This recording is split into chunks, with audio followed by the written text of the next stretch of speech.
So handheld PCs are a thing, right? But they're becoming the big thing. But is there anything that can take on the might of Nintendo? Can anything actually shake Nintendo off their throne? Let's find out.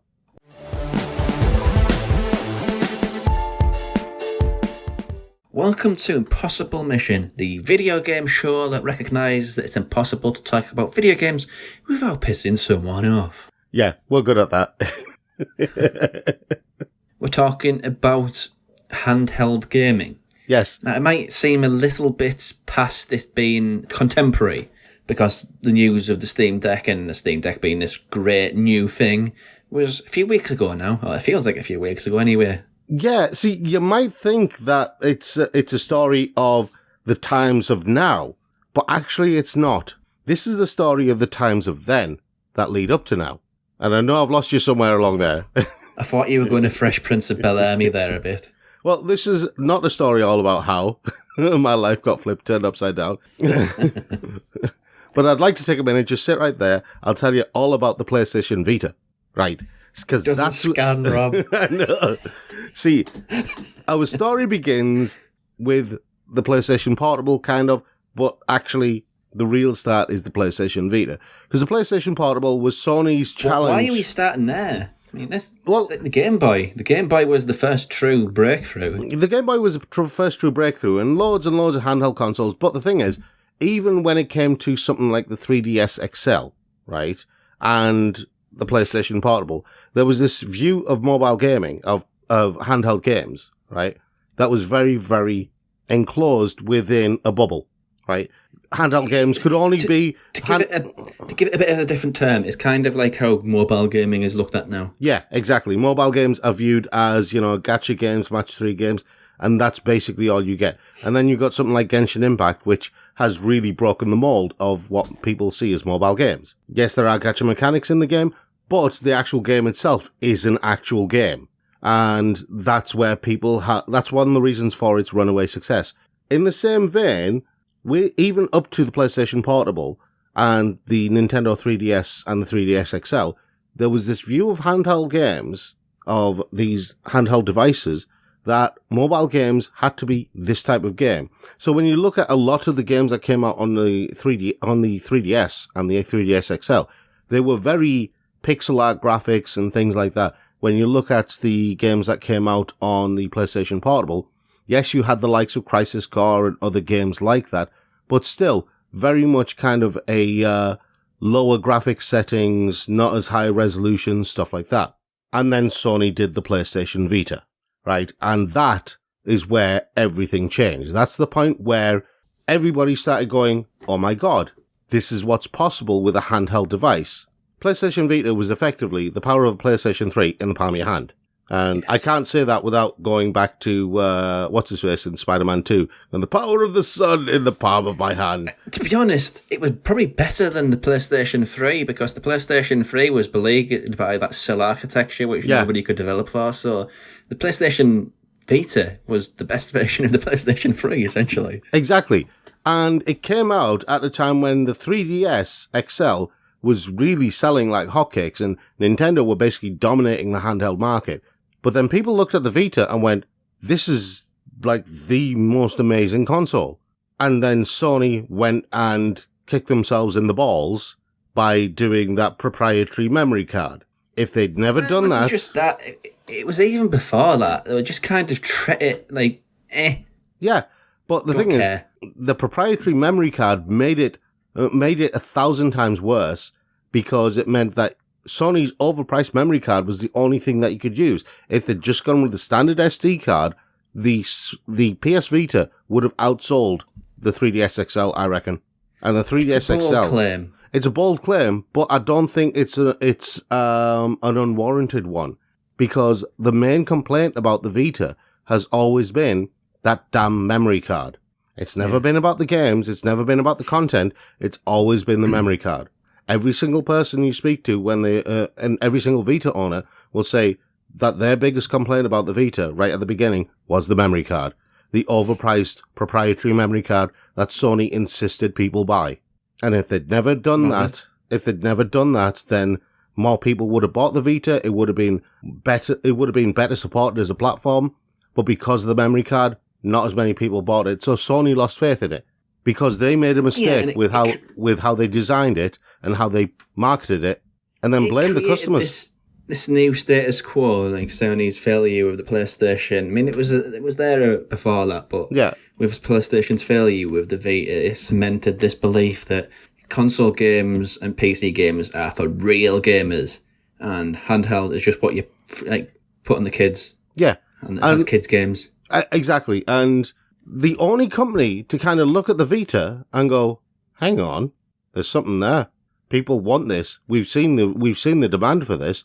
People actually want something like this." And the only company that actually worked on it and exercised their will on this particular area of the market for a more powerful handheld console was Nintendo. And you see that when you look at the design of the gamepad for the Wii U. Because Nintendo were heading down that route anyway, combining console and handheld together. I mean, you look at it now with 2021 eyes, and it's an ugly piece of crap. Yeah, but if you look at it with the eyes of then, coming out after the Vita had launched, and then you look at the gamepad... And it was still an ugly piece of crap, Rob. I mean, let's be honest, the Wii U, besides its naming convention, people thought it was like a add-on, basically, for the Wii. Yeah. Rather than an actual new piece of kit. But it was huge. Yeah, I know, I've got one. And they're massive. They are massive, but they're also comfortable. And as a gaming device, it's not that bad. It's just, you can't... Oh, no, I'm not saying that, but it's aesthetically unpleasing. It's aesthetically unpleasing, I agree. And it's not a full, proper, portable device. Not by any measure. And besides the Dreamcast, I think it's the only console by a major company which is basically been dropped by the company well before its sell-by date. Yeah. By a major company, definitely. The thing about the Wii U, and especially the gamepad, is that it showed a particular mentality from Nintendo, which the other companies just really ignored. Microsoft ignored it, Sony ignored it, all of them ignored it.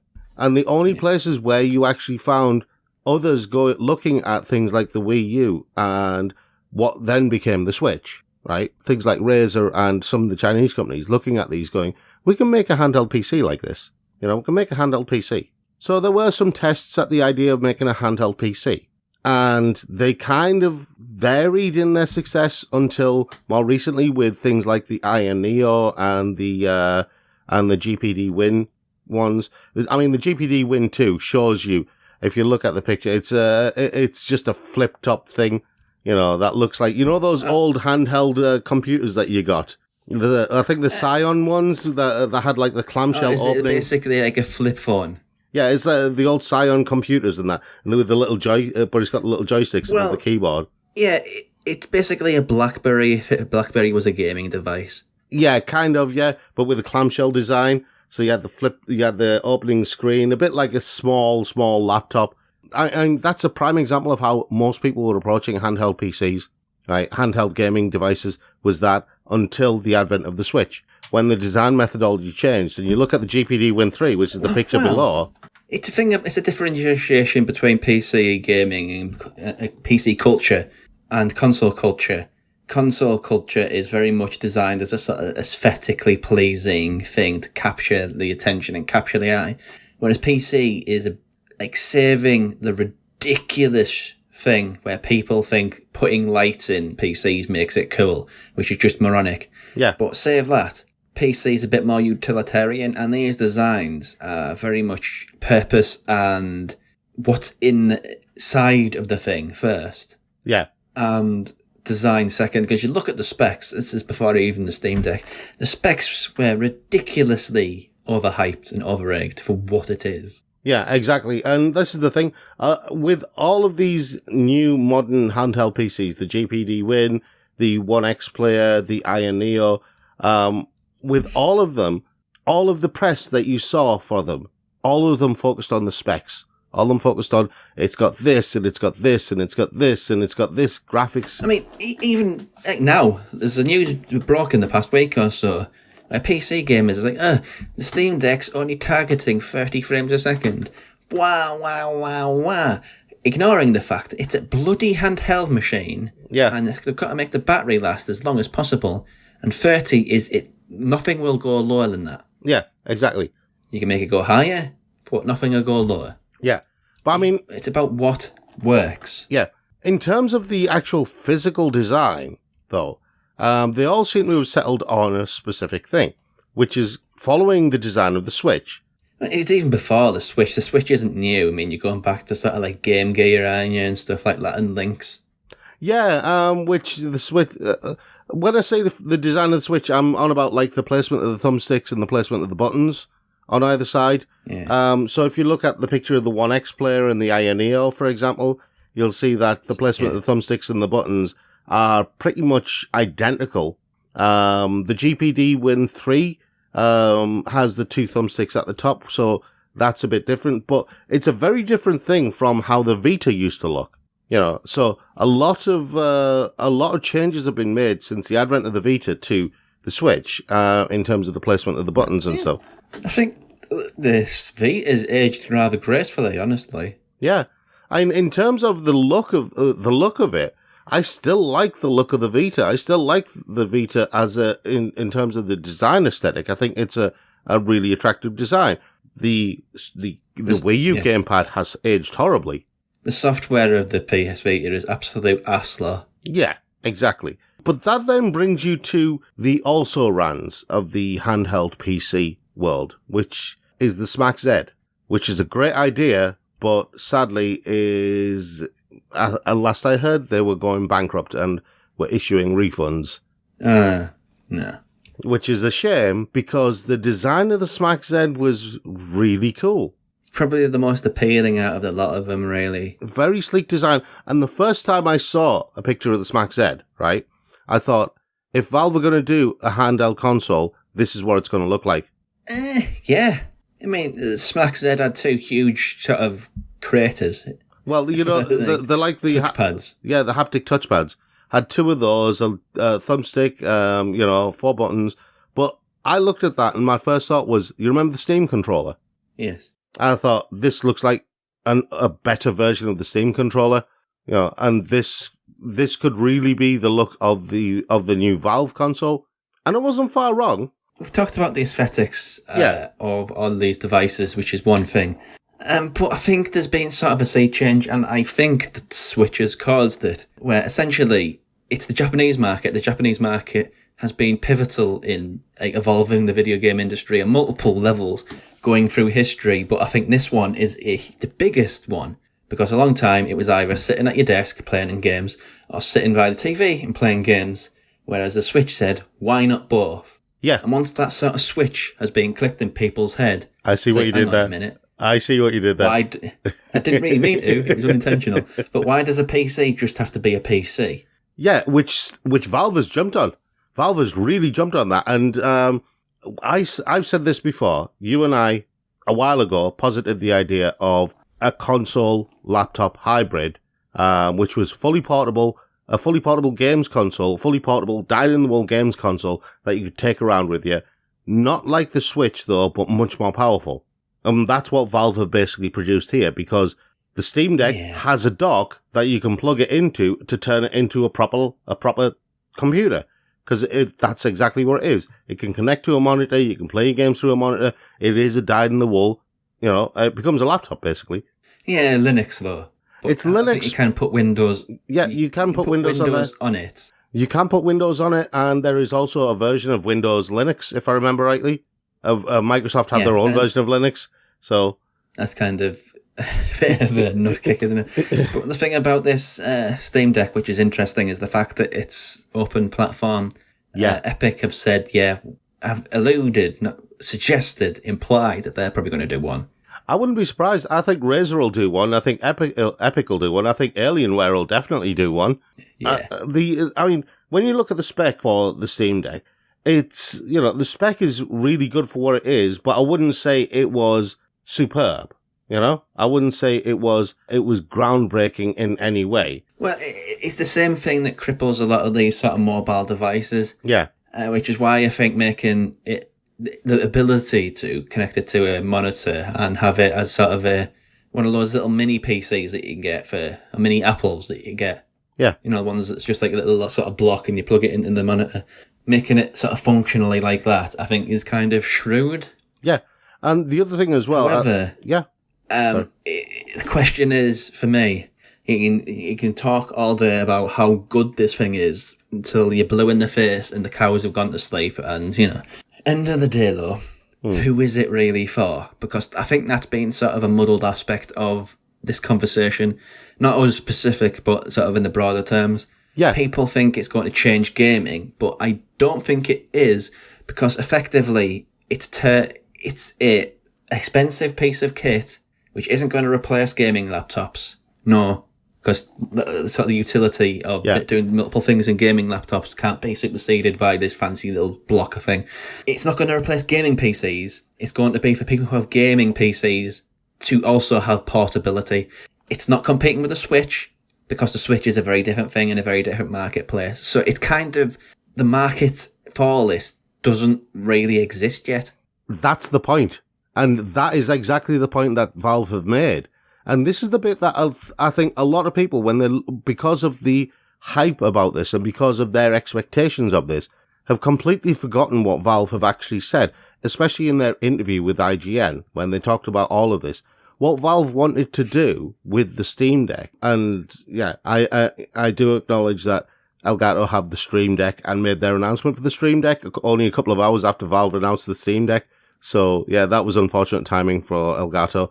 But I do acknowledge, one of the things that Valve said was what they wanted to do was create a new category of PC with the Steam Deck, a new category of personal computer with the Steam Deck, one that hadn't existed before.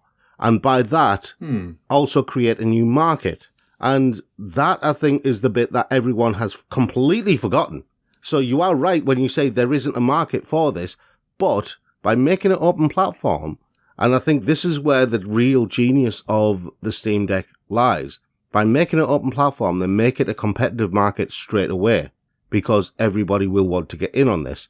And because it's running Linux, it basically makes it easier. And you can install whatever operating system you want on these, so people will actually start experimenting with them, and they will come down in price the more companies are involved. Yeah, it's going to take... It'll take a while. It'll take a while. Oh, no.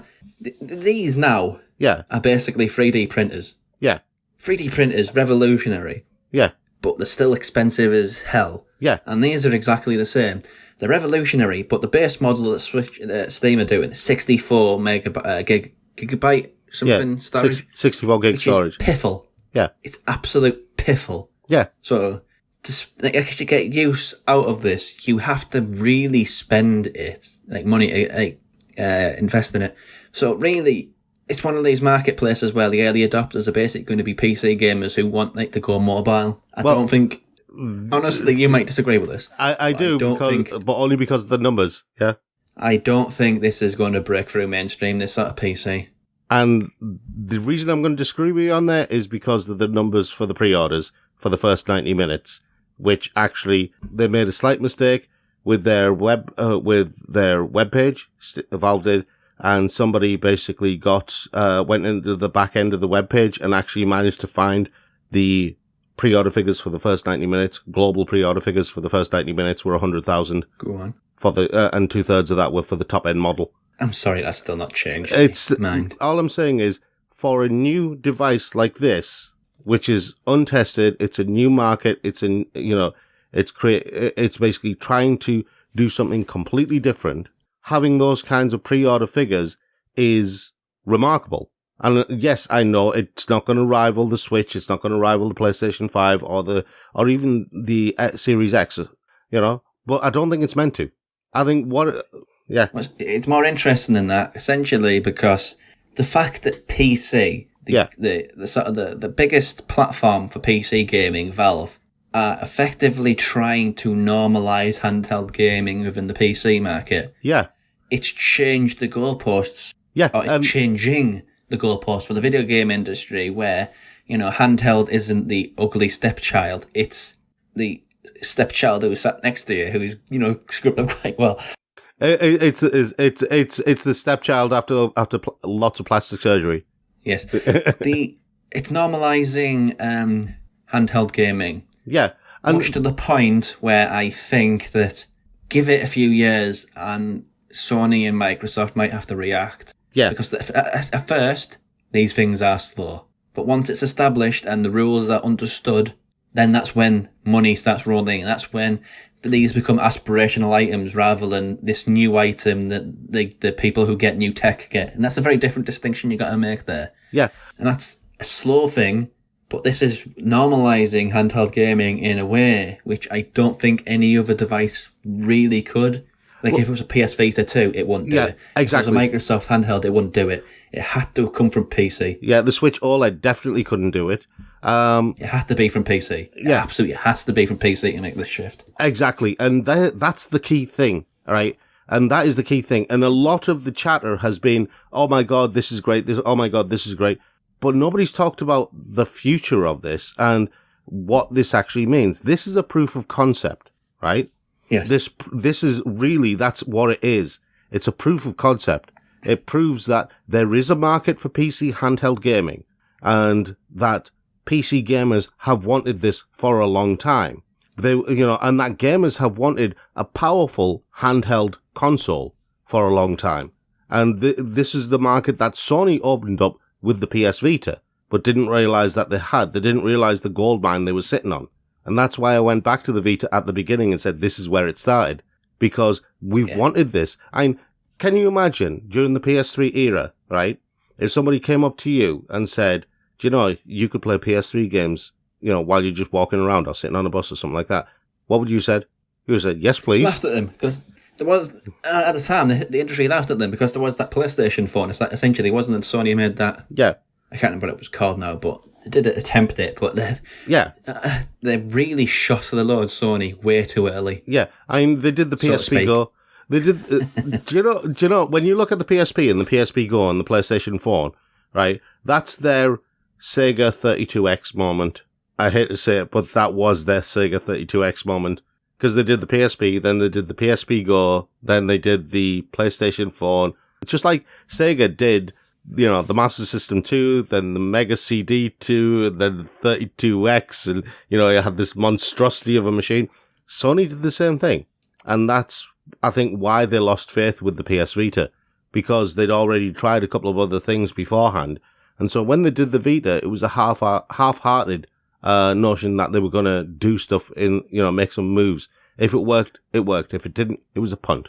If it had, if it had more faith in it, they could have been leading the market now, but sadly, no. Valve, on the other hand, and I do agree that changes to the handheld space could only come from the PC side.